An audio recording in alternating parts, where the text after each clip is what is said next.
Anatomical position की anatomical position किसको कहते हैं, वो कैसे होती है। ओके, तो यहाँ पे है कि एनाटॉमिकल पोजीशन, इसमें है कि in anatomical the person stands erect facing directly forward, the feet and flat on the floor and directed towards and the upper limbs and at the side with palm turned forward। Okay, तो इसका मतलब यही है कि जो person होगा वो एकदम बिल्कुल सीधा होगा, सीधा खड़ा रहेगा और एकदम फ्रंट साइड में दिखेगा।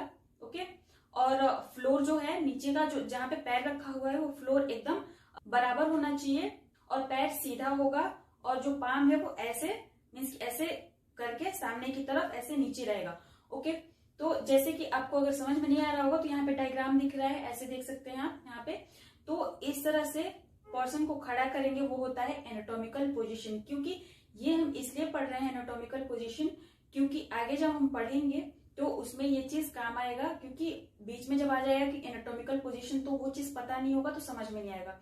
तो इसको कहते हैं एनाटॉमिकल पोजीशन। ओके, पर्सन एकदम सीधा रहेगा, सीधा सामने की तरफ देखेगा, हथेली जो होगी वो भी सामने की तरफ होगी। फ्लोर पे मतलब मीन्स की जो फ्लोर है वो बराबर होना चाहिए, जैसे कि ऊंचा नीचा ऐसे किसी के पैर में शूज या फिर स्लीपर्स नहीं होने चाहिए। फ्लोर पे एकदम बराबर फ्लोर पे पैर होना चाहिए और एकदम सामने की तरफ दोनों ऐसे जो पैर हैं वो ऐसे ऐसे इधर इधर नहीं होना चाहिए, एकदम सामने की तरफ ऐसे होना चाहिए। ओके, डायग्राम देख के आप समझ सकते हैं। तो ये हो गया एनाटॉमिकल पोजीशन। इसमें नेक्स्ट पॉइंट जो है वो है एब्डोमिनल रीजन। तो एब्डोमिनल रीजन जो है वो 9 होता है। तो ये जो एब्डोमिनल रीजन है ये बहुत ही इंपॉर्टेंट टॉपिक है, क्योंकि ये फिजियोलॉजी में भी काम आएगा और एनाटॉमी में भी काम आएगा। क्योंकि ऑर्गन्स जो भी हैं, क्योंकि यहाँ पे है 9 रीजन्स है, 1 2 3 4 5 6 7 8 9, 9 रीजन्स होते हैं, 9 एब्डोमिनल रीजन्स होते हैं। तो ये पता होना बहुत जरूरी होता है, क्योंकि इसी के थ्रू पता करेंगे कि कौन से रीजन में अगर कोई भी डिजीज हुआ है तो वो कौन से ऑर्गन में है। इस रीजन की वजह से ही पता चलता है कि कौन से ऑर्गन में डिजीज हुआ है। ओके, तो चलिए इसमें देख लेते हैं हम कि क्या है।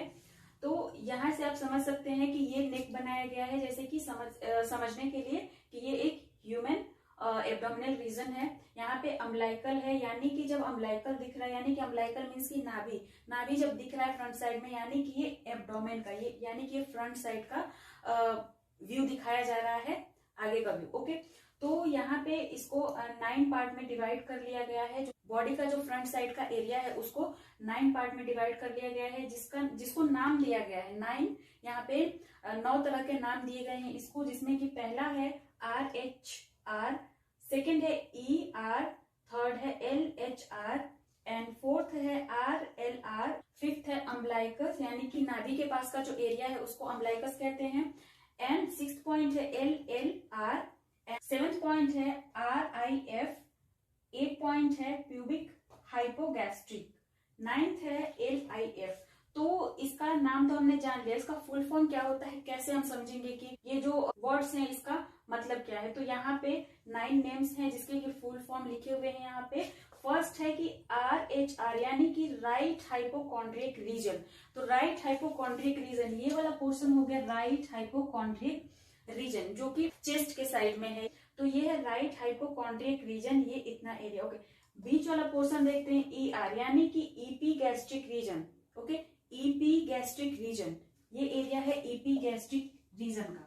ओके, लेफ्ट साइड का है left hypochondriac region. Okay, left hypochondriac region ये पोर्शन है, ये वाला एरिया को नाम दिया गया है लेफ्ट हाइपोकॉन्ड्रिक रीजन।